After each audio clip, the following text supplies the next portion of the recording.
Bloody hell. She's gone and done it, knocked up by a footballer. She barely knows. And he's got parents straighter than a cricket bat.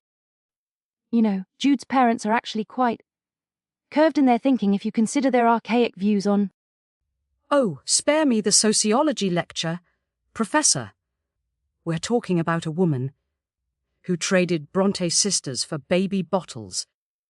This is Flawed, by Karla Sorensen, People, and it's messier than a toddler's birthday party. Flawed, as I understand it, is a poignant exploration of unexpected motherhood and cross-cultural... Poignant. It's a train wreck. A glorious, sexy train wreck. American graduate student, Lia, goes to England. Has a one-night stand with a famous footballer, Jude, and bam, pregnant. It's like Bridget Jones's baby, but with more American-ness. I believe the author intended to highlight the challenges of navigating a new relationship under... The author intended to sell books, darling. And she succeeded. Because who doesn't love a good, whoops, I'm pregnant by a celebrity story. Especially when said celebrity is emotionally constipated. Lia Ward, our protagonist, is a complex character. She's a scholar, deeply passionate about the Bronte sisters. She's a runner. She literally runs away from her problems. England. Too much drama with Jude's posh parents. Back to America she goes. It's like she's allergic to commitment. My ex-wife, Brenda, was the same way.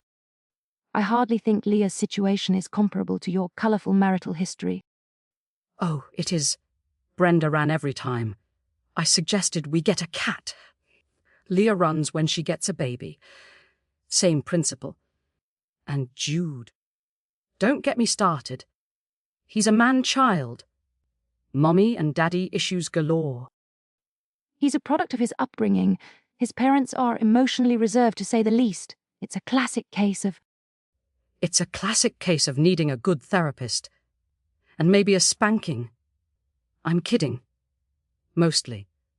But seriously, the guy's initial reaction to the pregnancy. Not exactly Prince Charming material. He was understandably overwhelmed. It's a life-altering. Overwhelmed. He looked like he'd swallowed a lemon. And then there's Logan Ward, Lia's brother. Everyone's obsessed with him. He's like the perfect male specimen. Too perfect, if you ask me. Suspiciously perfect. He's a supportive sibling, a positive male figure. He's probably got a secret dungeon, I'm telling you. Nobody's that nice. The critical reception has been mixed. Some reviewers praise the chemistry between Lia and Jude, calling it scorching hot. Scorching hot. I've had hotter encounters with a microwave burrito. Others say there's no chemistry at all. It's like Goldilocks and the Three Bears, but with sexual tension instead of porridge. One reviewer, clearly missing the point, complained about Lia running away. Disappointing, they wrote. I was enjoying the book until she ran away. Well, that's the whole point. It's called conflict. Drama. You can't have a romance novel without a little bit of... I'm going to dramatically flee across an ocean. Another reviewer, seemingly obsessed, wrote, Oh, how I love Jude and Lia's story. I cannot get enough of the Ward sisters. Get a life, lady. It's fiction. Although, I do have to admit, the Ward family is entertaining.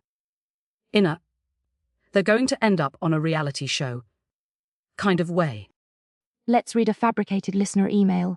Dear Heartbook Radio, is it just me, or is Jude McAllister basically a modern-day Mr. Darcy, but with better abs and worse communication skills? Mr. Darcy wouldn't have knocked someone up after a one-night stand. He had standards. And better hair. Another fake email. Lia is so selfish.